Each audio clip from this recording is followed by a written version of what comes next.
लोग नेता लोग सुनते नहीं है हमारी। ये देख लेना नेता लोगों से, मैं भी हाथ जोड़ कर कह रही हूँ, हमारे दरवाजे वोट लेने नहीं आएंगे। जब हम कोई सहायता नहीं देंगे तो हम वोट क्यों देंगे? क्योंकि हम बहुत परेशान हैं। सरपंच कुछ भी नहीं कहता है, खुद ठेकेदार से कह के भेजी मैंने कहा सरपंच को यहाँ ला हमारे सामने।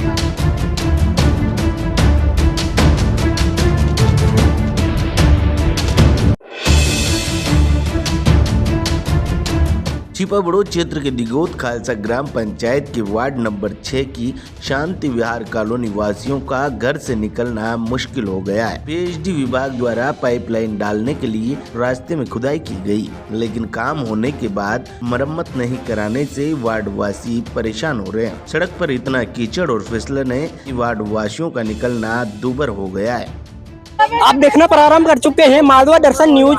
अभी मैं दिगोद खालसा के वसंत विहार वार्ड नंबर 6 में मौजूद हूँ। यहाँ कई वर्षों से सड़क की समस्या बनी हुई है।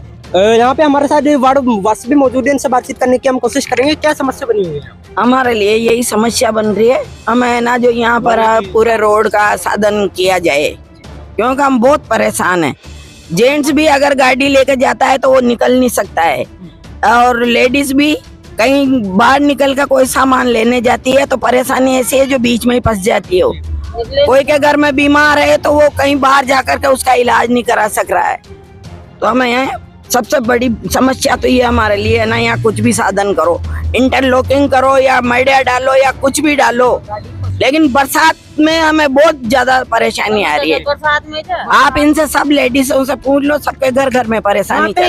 जब पाइपलाइन डाली गई थी पेयजल विभाग के द्वारा, उससे पहले भी इस प्रकार की समस्या थी। जो अगली साल है जो वो डलवा दे मलबा, तो मलबा जम गया था, हम निकल सकते थे, ऐसा हो गया था। और ये जो चलवाई ना मशीन, उसके बाद में बहुत ही ज्यादा हमें परेशान। जब पेयजल विभाग ने यहाँ पे पाइपलाइन डाली उसके बाद काफी समस्या आ रही है। काफी समस्या आ रही, बहुत ही ज्यादा समस्या आ रही है हमको। आपने इससे बारे में जनप्रतिनिधि या फिर अधिकारियों को सूचित किया? हमने उसी से बोला ठेकेदार से, और हमारे पूरे तो पाइपलाइन काटवा दे उन्होंने, है ना। जिस कोई के घर में मान लो पैसे नहीं है तो पानी कैसे पिएगा? 4-5 दिन तक खूब परेशान हो, ये दुखी सुखी, किसी ने क्या करा किसी ने क्या। अब पानी आने लगा हमारे घर में। आपने सरपंच या फिर अधिकारियों को सूचित किया है क्या? सरपंच कुछ भी नहीं कहता है, खुद ठेकेदार से कह के भेजी मैंने कहा सरपंच को यहाँ ला हमारे सामने। भाई हम सरपंच के वोट दे करके उसके भी तो कुछ बन रहे हैं ना, तो हमारे लिए कुछ सहायता तो करेगा ना। तो आनी सुनी करके रह गया और कुछ भी नहीं किया हमारे लिए। उस बात को 1 हफ्ता हो गया, 1 हफ्ते समय ना जो परेशानी उठा रहे हैं, तो हमारी कोई सुनता नहीं है। आगे के लिए ये देख लेना नेता लोगों से, मैं भी हाथ जोड़ कर कह रही हूँ, हमारे दरवाजे वोट लेने नहीं आएंगे। जब हम कोई सहायता नहीं देंगे तो हम वोट क्यों देंगे?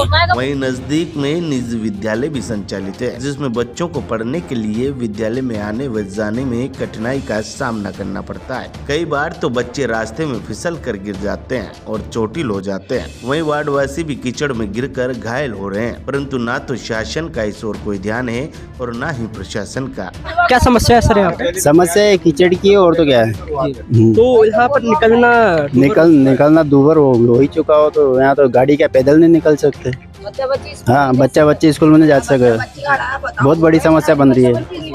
गाड़ी 2-4 दिन पहले तो गाड़ी उठा के लेके गए यहाँ से घरों। तो आपने इसके बारे में जनप्रतिनिधियों या फिर अधिकारियों को सूचित किया है ना?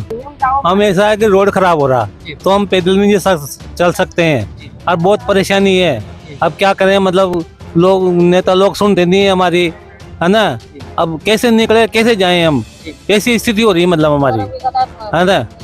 अब बताओ क्या कर सकते हैं हम, मतलब तो हमारे लिए तो ये रिक्वेस्ट है, उनसे निवेदन है कि भाई देखे और इसका निवारण करे। पूर्व में भी वार्डवासियों ने स्वयं के पैसे मिलाकर सड़क का निर्माण कराया था, परंतु उसे भी जलदाय विभाग द्वारा खोद दिया गया। अब वार्डवासी दर की ठोकरें खाने के बाद भी वार्डवासियों की सुनवाई नहीं हो पा रही है। थक हार कर वार्डवासियों को चक्का जाम करना पड़ा था कि इसी वार्ड वासियों द्वारा कुछ दिनों पूर्व धरना प्रदर्शन भी दिया गया था और चक्का जाम भी किया गया था यहाँ। और आज तहसीलदार को भी यहाँ पे ज्ञापन दिया गया है वार्ड वासियों के द्वारा। और भी महिलाएं, उनसे बातचीत कराऊंगा मैं। जी, क्या कहना चाहिए? हम ये कहना चाहेंगे सर, पहले हमारे क्या है कि थोड़ा रोड बढ़िया जम रहा था, अब बारिश के चलते इन्होंने पाइपलाइन डाली ना, जो पूरा रोड खोद के फेंक दिया। और हमने ठेकेदार जी से भी बोला, जो सरपंच साहब आए थे उनसे भी बोला कि हमें बारिश में बहुत परेशानी आएगी, इसमें मोरम डलवा दो, पर उन्होंने आनाकानी कर दी। अब क्या बारिश हो गई तो हमारे बच्चे नहीं निकल सकते हैं, स्कूल नहीं जाते हैं, हम भी खुद परेशान होते हैं। हमारे घर वाले बाइक लेके आते हैं तो वो भी नहीं निकल पाते हैं। और सब्जी लेने में, अभी मान लो किसी के बुखार आ जाए, बीमार हो जाए, तो हम इंजेक्शन लगवाने हॉस्पिटल भी नहीं जा सकते हैं। यही हमें समस्या है और हम सभी अधिकारियों से कहना चाहेंगे कि हमारे रोड बनाया जाए और हमें निकलने की व्यवस्था कराई जाए, बस यही। तो आप देख सकते हैं जब मालवा दर्शन की टीम यहाँ पर आई तो किस प्रकार के हमारे जो जूते हैं वो किस प्रकार से हो चुके हैं। आप इस जूतों से अंदाजा लगा सकते हैं कि यहाँ पे सड़क कितनी कीचड़ होगा, सड़क में कितना कीचड़ होगा। आप देख सकते हैं पूरे जो जूते हैं वो पूरी तरीके से गंदे हो चुके हैं। तो आप जान सकते हो कि यहाँ की जो सड़कें हैं उस किस प्रकार की यहाँ पे स्थिति होगी। और यहाँ पर जो वार्ड वासी है वो बुरी तरीके से परेशान है। हम इसको विजुअल भी दिखाना चाहेंगे आपको, जो सड़क है उसको विजुअल आप दिखाइए। देखिए किस प्रकार की यहाँ पे कीचड़ भरी है रहा है। आप देख सकते हैं किस प्रकार के यहाँ कीचड़ भरी रहा है और इस पर फिसल कर यहाँ के जो राहगीर है, वार्ड वासी है, वो गिरकर घायल भी हो रहे हैं। परंतु अभी तक यहाँ पर ना तो अधिकारियों ने सही जवाब दिया है, ना ही जनप्रतिनिधियों ने सही जवाब दिया है। अब इस समस्या को लेकर वार्डवासियों द्वारा तहसीलदार को भी ज्ञापन सौंपा गया, परंतु अब तक कोई सुनवाई नहीं हो पाई। जब मालवा दर्शन न्यूज के पत्रकार क्रिश जायसवाल जमीनी हकीकत जानने के लिए मौके पर पहुंचे तो वो स्वयं भी कीचड़ में फिसल कर गिर गए। गनीमत रही कि उन्हें कोई चोट नहीं आई। अब देखना ये होगा कि क्या वार्डवासियों की समस्या का समाधान हो पाएगा या फिर वार्डवासियों को अपने हाल पर छोड़ दिया जाएगा। मालवा दर्शन के लिए क्रिश जायसवाल की रिपोर्ट। चंदा उगाया, हजार रुपए घर लार उगा के इसमें मोरम डलवाया, उससे भी काम नहीं चला। तो हम पूरे मोहल्ले के इकट्ठे होकर भैया जी के पास गए, प्रताप सिंह सिंघवी के पास। तो उन्होंने हमें 1.25 लाख रुपए दिए। 1.25 लाख रुपए का जो उन्होंने बना के दिया कागज पे, लेटर पैड पे, वो हमने सरपंच को दे दिया। तो सरपंच ने जो भी इसमें मल्टिया डलवा रखा था, पूरा में मोरम ग्रेवल हो रही थी, कोई दिक्कत नहीं थी, आराम से रोड पे बच्चे भी जा रहे थे, सब चल रहे थे।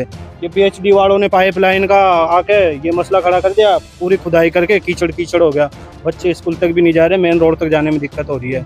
मतलब बहुत परेशानी है, लेडीजें भी परेशान है, आने जाने में सारी समस्या। मेन रोड से बाइक घर तक नहीं आती, तो ये समस्या बहुत ही गंभीर है हमारी। धरना दिया, रोड जाम किया, चक्का जाम किया, ज्ञापन भी दिया, अधिकारी भी आए थे, अधिकारी आश्वासन देकर चले जाते हैं। बस ये हुआ और कुछ नहीं, कोई सुनवाई नहीं हो रही। और जनप्रतिनिधि क्या कह रहे हैं? जनप्रतिनिधि कह रहे हैं, अब आज भी गए थे, भैया जी के पास भी गए थे और तहसील में भी गए थे। लेडी से बेचारी परेशान है, सारी गई थी, तो आश्वासन दे दिया, बस चल रहा है काम। अब देख, मांग क्या है? मांग यही है कि हमारा जैसा रास्ता पहले था वैसा ही बना के दे दो, बोले कोई दिक्कत नहीं है। ग्रेवल वगैरह हो रही थी, बस जाने आने में दिक्कत नहीं होना चाहिए। ये भाई चाह रहे हैं कि इंटरलॉकिंग हो जाए तो और बढ़िया, और इंटरलॉकिंग तो सरपंच कहता है ये आबादी में नहीं है, वो नहीं है, तो फिर ये एनओसी कहाँ से मिल गई? भाई ये सरपंच ने ही तो दी है, फिर आबादी में नहीं है, फिर पीएचडी वाले कहाँ से आ गए इसमें कॉलोनी में? तो ये सारी समस्या है जो पूर्ण हो ही नहीं रही ना। अगला कदम यही है, फिर रोड जाम करेंगे, रोड पे लेडीज वगैरह बैठेगी, हम हमारे कार्य जो है प्रक्रिया चालू रखेंगे। हमारी मांग यही है, जैसा रोड पहले था वैसा बना के दो, बस यही समस्या है हमारी। अब देखना ये होगा कि इस सड़क का निर्माण कब तक हो पाएगा।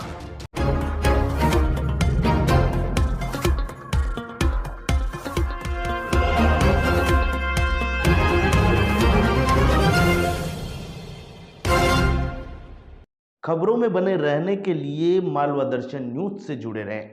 अंगूठे वाले निशान को दबाकर वीडियो को लाइक करें और लाल कलर के बटन को दबाकर चैनल को सब्सक्राइब करें, और हाँ, घंटे के बटन को जरूर दबाएं ताकि आने वाली सारी अपडेट आपको मिलती रहे। धन्यवाद।